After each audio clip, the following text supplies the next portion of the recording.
Hello guys, what I'm going to show you today is how you can make a navigation bar inside of Figma.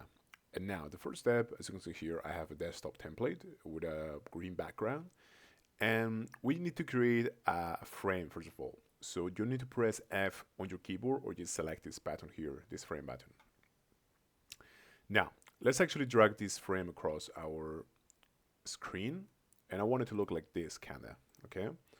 And now, usually when you're creating a navigation bar, you want to have some kind of different color in this navigation bar. So I'm actually gonna change the color, and I'm gonna grab this eyedropper, and I'm gonna select the same color as I had before, but I'm gonna change the opacity to, I don't know, to something else, like, I don't know, kind of. Actually, let's maybe select. Uh, uh, uh, let's actually select color that is slightly lighter, like so. Maybe like this, for example. I think this is gonna work fine.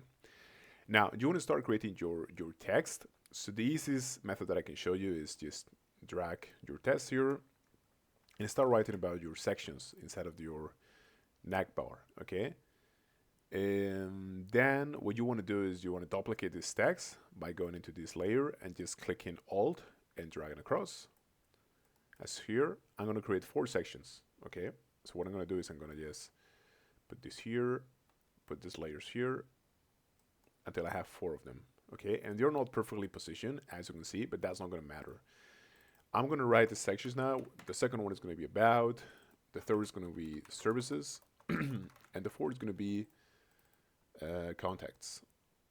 Mm. Now, what you want to do is you want to select these 4 layers by pressing Shift, and you want to click on Shift A, okay?